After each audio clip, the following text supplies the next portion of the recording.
have now crossed into Del Rio, Texas.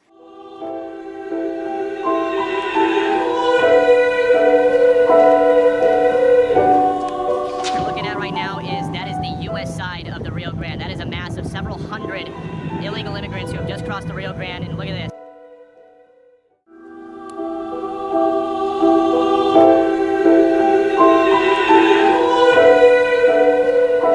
What you're looking at right now is the U.S. side of the Rio Grande. That is a mass of several hundred illegal immigrants who have just crossed the Rio Grande, and look at this. Several hundred more screaming across as we speak. We're on a boat in the Rio Grande. This is the Mexican side of the river right now. You can see it's a never-ending stream. Hundreds of people crossing the Rio Grande basically every hour. And they're heading over to the International Bridge, which you can see in the background. Look at that mass of people. This is why the situation under the bridge continues to deteriorate. This is insane. The federal government has to wake up. Where are these Haitians going? Where's the vice president on any of this? Isn't she supposed to be addressing the root causes of migration? Absolutely, and she has been addressing the root causes of migration by working with countries in the region to ensure they have the assistance they need, to reduce the number of people who are coming and trying to make those journeys across the border. We've actually seen some reductions in some of those numbers.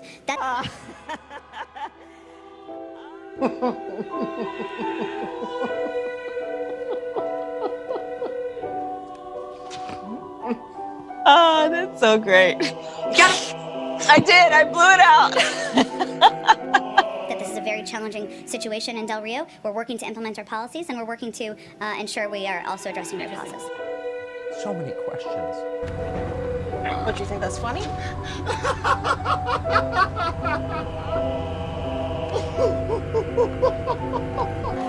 Orlando!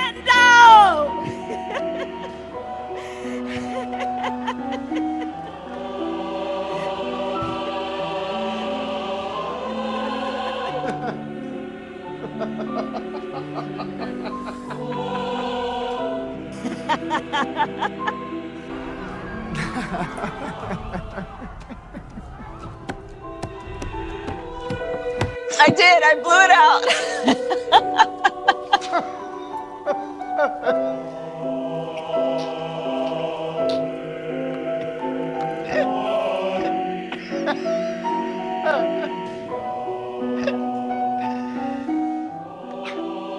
Based on what they're telling Border Patrol agents when they're interviewed, many of them, in fact, if not most of them, have come from Chile and Brazil and countries like that. They're not actually coming from Haiti because they've been living in Latin American countries ever since the earthquake. So that's years now. And what they are saying is that the border is wide open. Everybody knows it's wide open. The message is loud and clear. They've seen people crossing there for months. The Biden administration doesn't do anything, and this is their chance. So they said their lives are pretty good. I've seen many of them in the airports here as they're cycled through and distributed all over this country.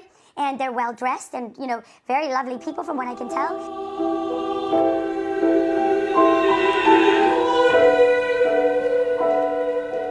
You know what the agents tell me? They've got like 24 porta-johns for those people. Several hundred of them, like around 300, escaped on Sunday morning. They just ran away. The conditions are miserable. They don't have enough food. They don't have any real facilities or security. It is an absolute unmitigated disaster. And what you're seeing happen here is all those people in the Biden administration that came from the Open Society Foundation that we're not allowed to talk about because that'll be the end of us, right? They'll come for all of us. Well, you know what? Those people, those advisors, they don't want a border. What does open society mean? It means no borders, which means no America.